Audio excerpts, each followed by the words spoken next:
Let's get to our first topic now. Nigeria's maritime sector is one of the key sectors of its economy, or that of Nigeria's economy, as it plays strategic roles in economic growth and job creation. Despite its enormous potential, the sector is still fraught with myriads of challenges such as port congestion, bureaucratic bottlenecks, policy somersaults, infrastructure deficit, among others. These issues have not only hampered the growth of the industry, but have also undermined the country's chances of securing a seat at the International Maritime Organization, IMO. Well, joining me live as we discuss these issues with a view of preferring possible solutions, he is the Executive Secretary and Chief Executive of the Nigerian Shippers Council, Mr. Emmanuel Jime. The Nigerian Shippers Council, as a port economic regulator, is saddled with the responsibilities of protecting Nigerian shippers and promoting the development of inland dry ports. The Executive Secretary, Mr. Jime, is joining us live on the show. Good afternoon. It's good to have you on the program. Good afternoon, Tolu, and thank you so much for giving us this very important platform to be able to discuss some key issues in a very important industry, the maritime sector. Thank you so much for having me. Great. Now let's go straight to business. Considering the peculiar nature of the industry with various stakeholders, now how have you been able to micromanage the various interests within the ambit of the council as a regulator since you assumed office? Well, of course, over a year ago. Well, once again, thank you. So the maritime industry is a very huge industry. It is huge because I believe it can be argued, and I believe correctly also, that next to oil, perhaps the most important industry that can impact on the economic fortunes of this nation. Now, you asked, how have we been able to macromanage interest in the industry? I think first it is important to identify that we have a number of very serious multinational institutions that are interested in the maritime sector of our economy. We are talking about shipping companies, whether it is terminal operators, and then, of course, a couple of other very important stakeholders that are interested in doing business in our maritime domain. But the implication of that is that you need to have a regulatory framework that is clear enough so everybody that is doing business in our ports is well guided as to how they can go about doing their business. Now that is where the Nigeria Shippers Council's responsibility as port economic regulator comes in. What we have done in the time that I've been here is to get the support of the Federal Ministry of Transportation to be able to institute a regulatory regime in the port sector. And I'm happy to say that today, anyone who is actually involved in the conduct of business in our ports is quite aware of the regulatory regime that is in place. In order for us to be able to carry all of our stakeholders and to be able to also macromanage all of the interests that are involved, we have delivered a certain number of tools to be able to do this. For instance, we have instituted quarterly sectoral meetings that we engage with all industry stakeholders. Like I said, the shipping companies, terminal operators, the freight forwarders, organized private sector. All of these are very important stakeholders to which we've had regular meetings at the quarterly level in order for us to be able to address the peculiar challenges. The Council also maintains cordial relationships with our sister agencies, especially the MPA, for example, NIMASA, and then other government agencies like the Customs. I mean, we have very, very good working relationship. We've been able to develop a very cordial environment in which we're functioning with these other agencies of government. One key area of our efforts has been to be able to ensure industrial harmony in the sector. Not too long ago, the Maritime Workers Union that is working very, very closely with us, and I'd like to take this platform to appreciate the support that we have received from that particular group. Very, very important key stakeholder in our industry. They had wanted on a number of occasions to down tools, but because of the very good working relationship that we have with them, they were more than willing to listen to us, and in most cases, were able to avert disruptions in the industry. And so I want to acknowledge that. But I'm interested in making that point because harmony in the workplace, especially in our ports, is key to the manner in which we are able to deliver on this economic potentials. So those are areas of effort and work that the Nigeria Shippers Council is involved with in making sure that we're able to manage successfully.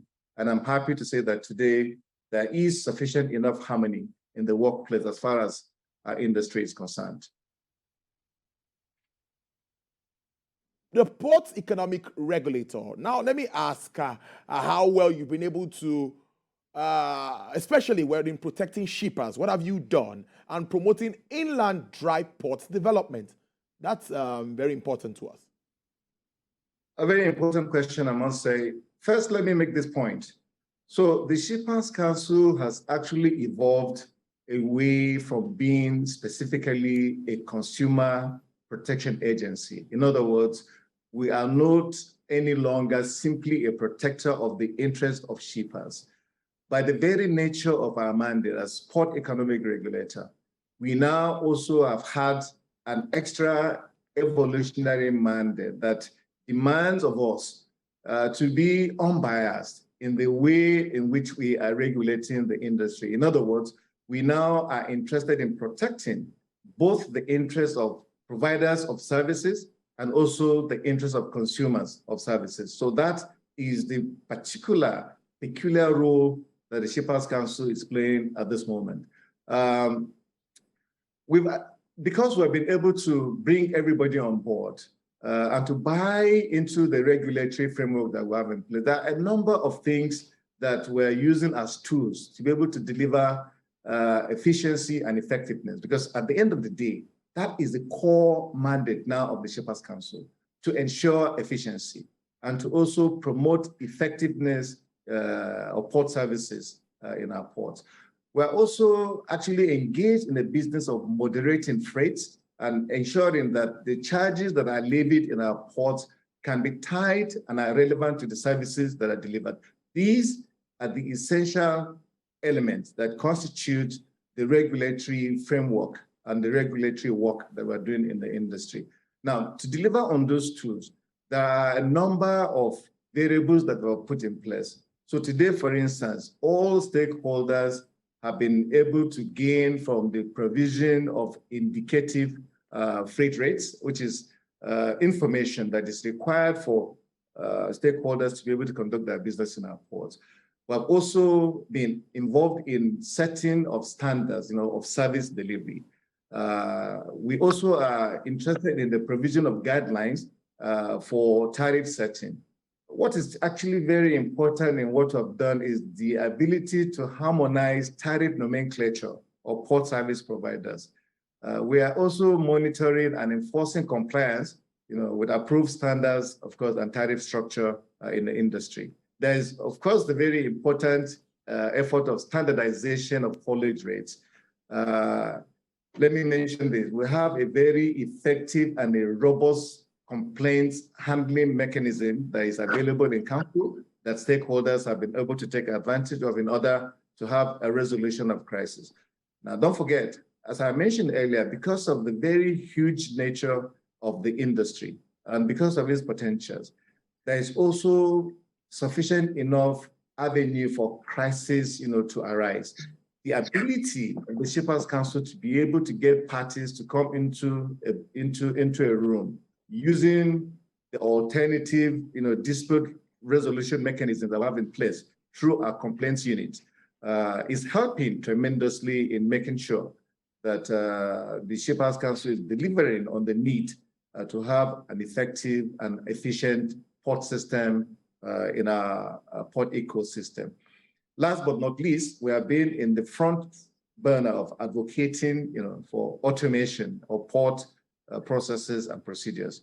Now, that clearly means that we're promoting digitalization. We're ensuring that all of the stakeholders in the industry imbibe the culture and the need to have all their processes automated. And then you can then imagine, what ultimately that brings to bear on economic activities in the ports.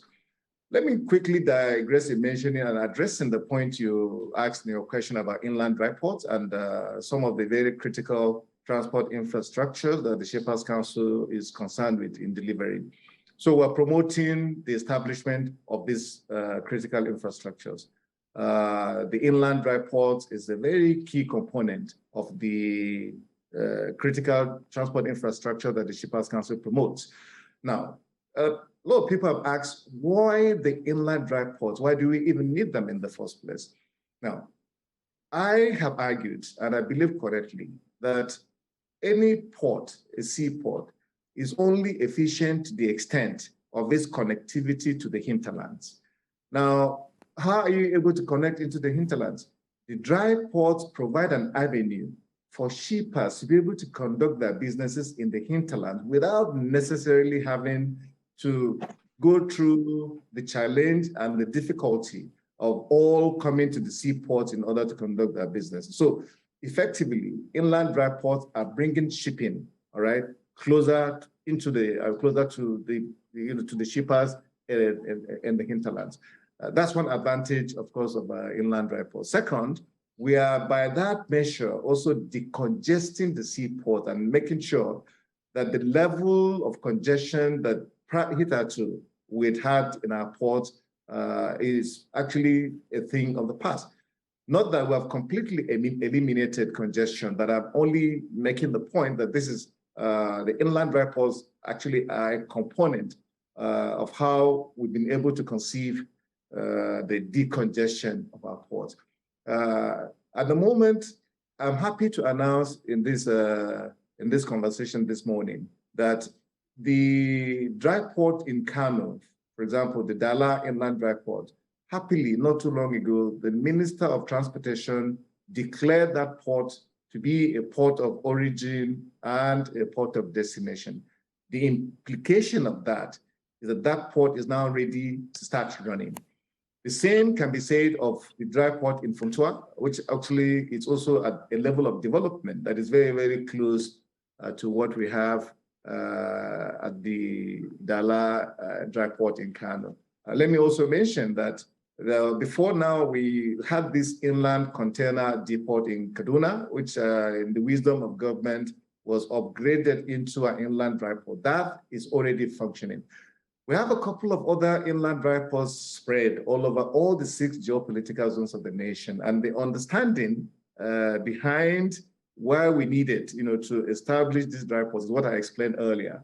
We need to bring shipping closer, and of course, to also be able to decongest our port. So that, in summary, represents part of the activities that we're engaged in. As I mentioned, we're happy to say that today the Dala dry port is at the point where business is most likely going to commence in the shortest amount of time. Finally, I also would like to zero in on the Jos Inland Dry Port, which Plateau State government sorry. Yeah, so I was just going to zero in inland dry port in Jos, which is one of the dry ports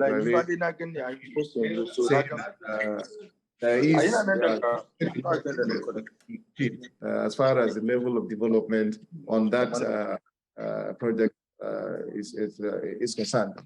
So these are the activities of the Shippers Council, and I'm happy to have the opportunity, to speak to some of the monumental achievements that I believe have been recorded in the short amount of time that I've been here. one there. Well, let's talk about this that really interests me, because I'm one of those believers that Africa needs to trade amongst each other, and it takes me to the AFCFTA. How well our ship has been able, of course, to perform regards to the AFCFTA and, of course, Ecowas trade amongst each other? Now, so the Ecowas Trade Liberalization Scheme, otherwise called the ETLS, all right, is a trade instrument that was aimed at encouraging, right, duty-free trade among Ecowas member states. The objective of the ETLS is to liberalize trade by abolishing, customs duties levied on imports and exports, and also to eliminate non-tariff barriers among member states for the establishment of free trade area at the community level. Under the ETLS scheme, Nigeria's target has been to secure greater regional market access, thus promoting industrialization through export-led growth, and of course, capacity building, which is required in order to meet global market competition. Now, currently, a substantial number of Nigerian businesses actually are already involved in business in this community. Need I mention that this is a community whose population is close to 350 million. Now, you can best imagine if Nigerian traders take full advantage ETLS and are able to do business that will extend to 350 million people in the Ecowas community. That's magnitude of the amount of trade that is taking advantage of the ETLS.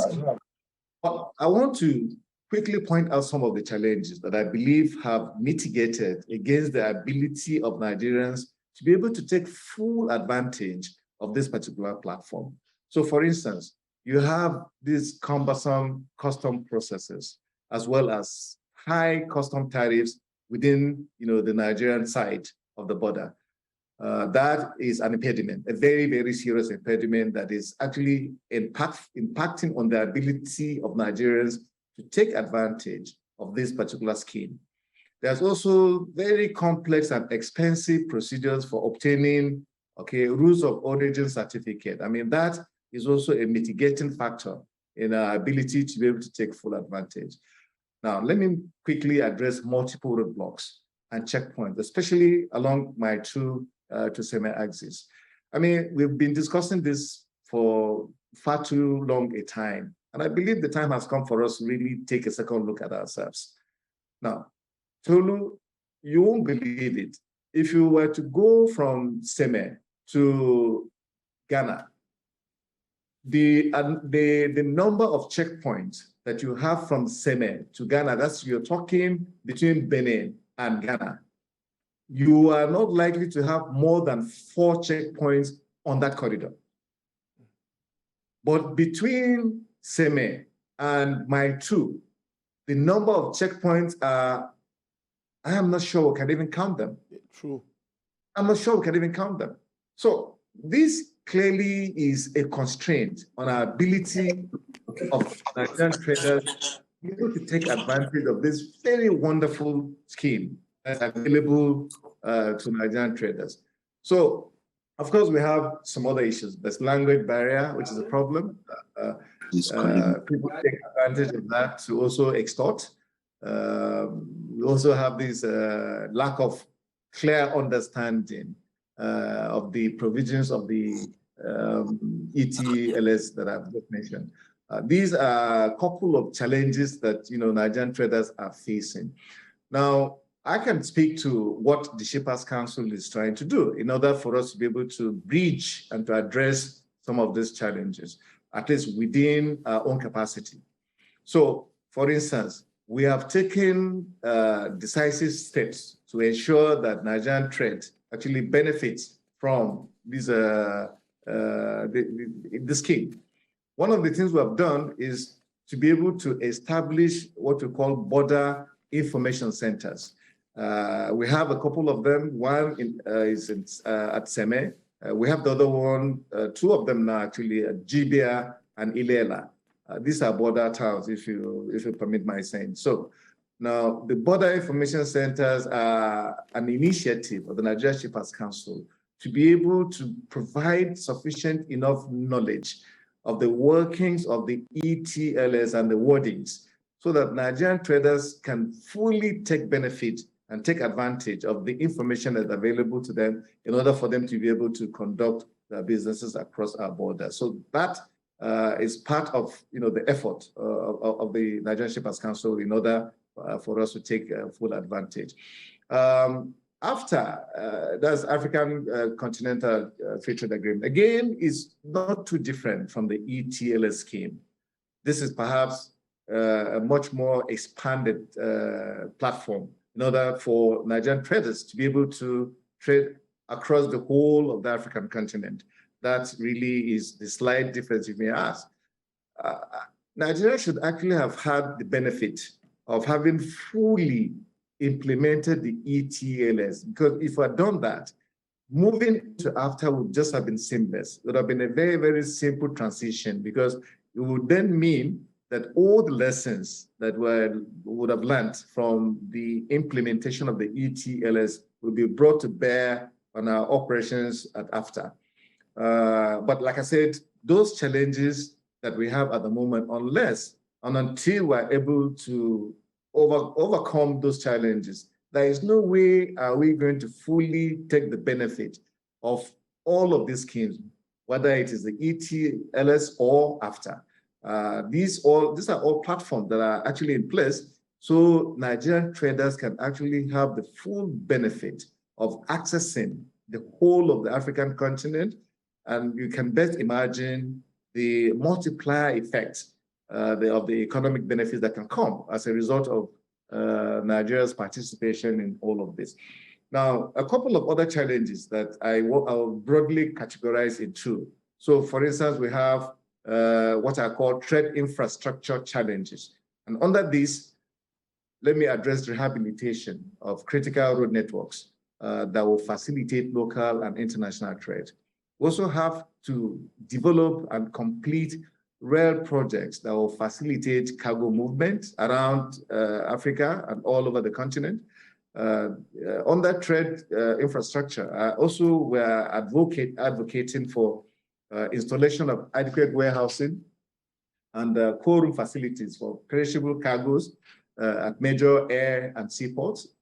Of course, we're also advocating that there should be a completion of critical efficiency enhancement projects, right, such as access roads, vehicle transit parks, consolidation centers, installation of scanners. I mean, again, installation of scanners. I mean, we've discussed this for the length of time that I can remember. I still cannot understand for the life of me why is it difficult to simply install scanners in our ports so that we can stop all this manual inspection of cargo and all the attendant consequences of delay that ultimately is leading, to a challenge in our ability to seamlessly conduct business in our ports. Now, on that trade environment, that's another categorization of the challenges that we have. I said we have trade infrastructure, there's also trade environment.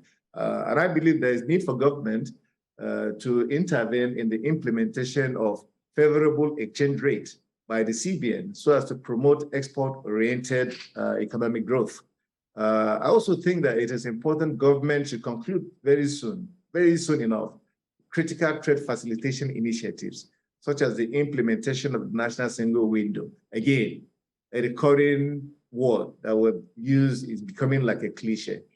Then, of course, the sustained implementation of Nigeria's ease of doing business action plans. These are a number of the factors and variables that I believe need to be put on the table so that we're able to achieve the desired goal of making Nigeria a true hub as far as business, particularly in our sub-region, is concerned.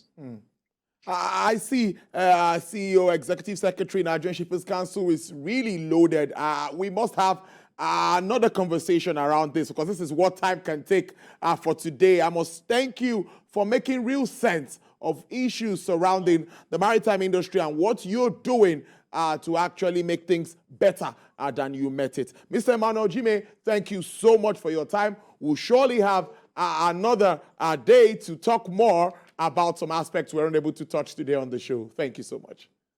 Thank you so much, Tolu, and let's do this again quickly enough. All right then.